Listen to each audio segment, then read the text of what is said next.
Apparently, we're recording this meeting. That is weird. Hey, everyone. It's your friends from the Prime Real Estate team here, Sean Farrell and myself. Happy Tuesday. It's June the 1st. What's the temperature like over there, Sean? Right now, 27.8 degrees inside the house. It's a nice warm one. My Mhm. goodness, it's been a lovely day. It looks like we're gonna have a lovely day. Looking like rain on Saturday, I think it is. But we can't complain. Here we are, June. This is what Victoria is all about. All these people that have come from Ontario or from the Lower Mainland or whatnot, they're experiencing the true Victoria, right? Yes. Although it's June, not July. Normally it's not 28 degrees till July, but we'll take it. We'll take it. We're happy. And then people are eating out, Oh, right? We've got restaurants. I was out for dinner last night, first time in a year with my pals, indoors. Oh my goodness. yeah. But if it was raining out, you probably still would have gone out, would you? Because you can. Now we can. Yeah, yeah, No. that's great. No. Yeah. Hope you're all doing well. Of course, we're here giving you guys the sales stats report for real estate in the month of May of 2021. My goodness, here we are already, eh, Sean? Yeah. Well, yeah, that one, it was, yeah, we had a meeting, was it yesterday? And somebody said it's June and it landed. I hadn't really thought about it. I don't know. I don't know where the last 2 or 3 months have gone. It's just like that. It's true. It's true. Well, let's pull up the stats as we always do for everyone. Oh, that's all of my screens. And here we are. We are, of course, up. I mean, this it's been the same. Our message has been very consistent. We are up 130% from last year. But remember, COVID, super low April, very low May. No surprise. I do want to show you, though, for comparison's sake, historically, the number of units that are sold. So here we go. Again, we're at 1,049 for the month of May. Now, one thing I want to point out is typically it goes up. It goes March, April, May. If you look at this list here, 570, 586, 659, 483, 615, 659, 575, 664, 714. So usually May is kind of that peak month for sales. And then, of course, the summertime hits and things start going down a little bit. However, this year, 1173, 1116, and 1049. Gee, Sean, what do you think the reason for that is? Well, there's a couple reasons. I think people, first of all, I think people are starting to get vaccinated. They've got a couple of things in their mind, but also the federal government has changed the stress test rules, Which we're going to talk about. We'll talk about that. which came into effect. But Yeah. I think we may be sending some mixed messages here because you started off by saying, what was the percentage we were up over the previous? 130%. Yeah, 130%. but now we're starting to tell people that the month over, the month by month, they're starting to go down. And typically this time of year, starting around March, we see it go up and up and up, and it's Yeah. going down and down and down. But we're not in normal times. Last May, we were still kind of in lockdown, just sort of thinking about coming out of it. We weren't too sure. We know a lot more now than we did then. Obviously about the pandemic and about the virus, and we've been adapting, but it's still been dictating. But it's the we're starting to win, and so I think we're going to see. Well, what do you think, Tony? When did the numbers really start taking off from your recollection in 2020 as a result of the really low interest rates? Well, I mean, you can see it right down here. I mean, it was a little later, right? It was July, Yeah, like yeah, yeah. July, August. That's when we hit those thousand numbers, right? Yep, yep. But I mean, we're on the same page here as far as people often ask. They go, what's a good time of the year? What's the best season? Well, in the past 2 years, all of the conventions that we have, the spring market, the fall market, the whatever, those are thrown out the window. So there is no, we're all reacting to what's going on out there, and every month is a little different. So, yeah, very interesting, right, Sean? Yeah, hugely interesting, and we're not. It's a supply and demand thing. The demand is still going to be high with these. The interest rates are still so low, and the government has said that until we get much further along in the recovery, they're going to stay this way. So the demand for real estate is going to stay high, along with a lot of other things as well.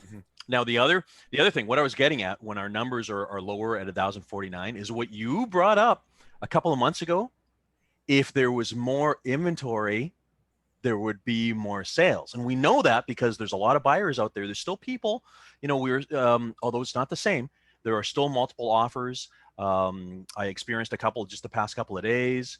We're still seeing things that are settling going $999 that sold for $1,250,000. Now, hey, that was not a $999. Like, I'll tell you right now, that was $1,000,001 or $1,200,000 any day. So that is, one of those kind of low pricing strategy situations. But the thing is, Sean, if we had like another 1,000 active listings, this number would be very different. Well, that's about how many more we had this time last year, wasn't it? We were about 1,000 listings more last May, I think. We're sort of. Oh well, I've got that. I've got that right here. There you go. Hold on a sec. I thought I did. But we'll look at here at the active listings. We had 1,450, and yes, it is down 43% from last year. Yeah. Yeah. So not quite 1,000 more, but.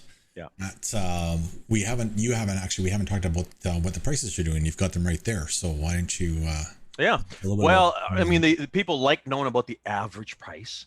So the average price for a house was $1,173,000.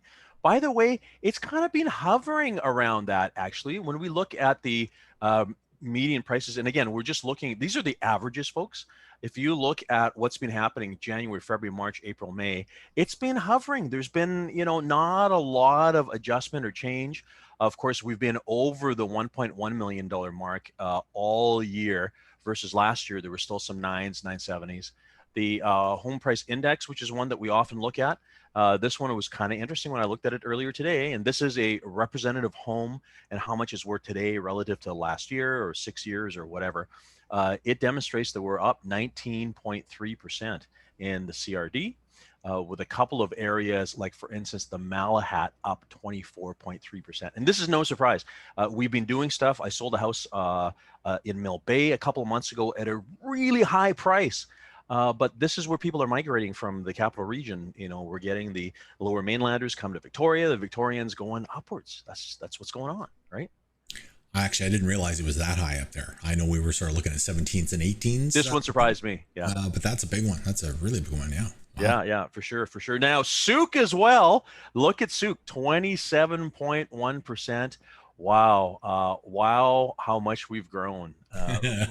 Remember, Souk has become a very popular place, especially in that sort of townhouse attached home segment, being very, very busy.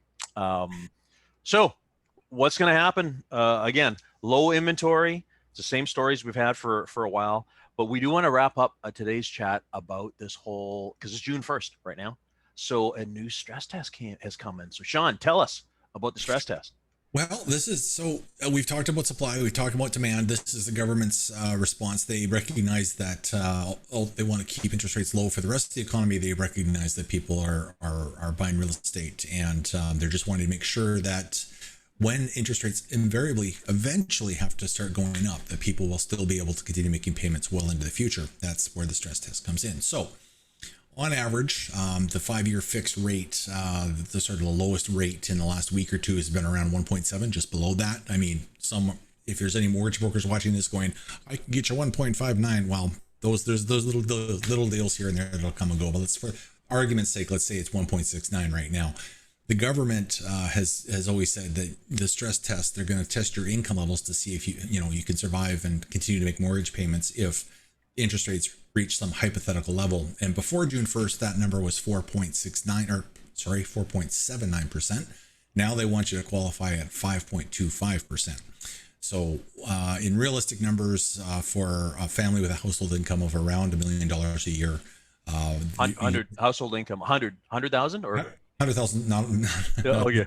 100,000. You're going to be looking at removing about $40,000, give or take, off the purchase price of a home. All other things being equal, which of course we know all other things aren't always equal. There's lots of variables, so it's not just a hard and fast 40 comes off for everyone. But that we're going to see that will affect demand a little bit, but there'll be other things. We're slowly coming back to normal. When it comes to the pandemic, we're going to see. We anticipate that we're going to see the supply and demand side of things get a little bit more back to historical norms, which I mean, Tony, we've been talking about how little inventory there's been, but that's not a problem just for the pandemic. We've been having, we live at the tip of an island with very limited land. So land supply has always been a challenge. City of Victoria announced this week that they're looking at taking measures to remove barriers to affordable housing, which is a great first step. But there's 13 other municipalities besides the City of Victoria in Greater Victoria, and some of them are doing a lot of things. And so the density is going to come. It's not going to happen overnight.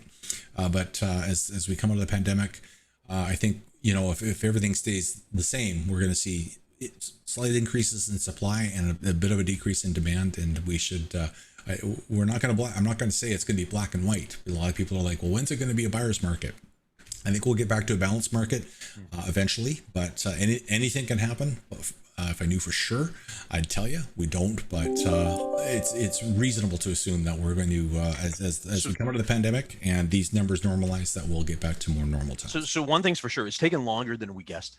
It's taken longer to get the inventory level up to a point, because we've been at this 1,400 active listing point for a while. We need to be 3,000 or 4,000 in order for things to start. So people could drop 2,000 active listings on our laps today, and it would still take a while for things to be tilting towards a buyer's market. It's not that way. It's not going to be that way for a while. So, not a surprise. This is one of the best parts of the country to live in. So the people are still coming.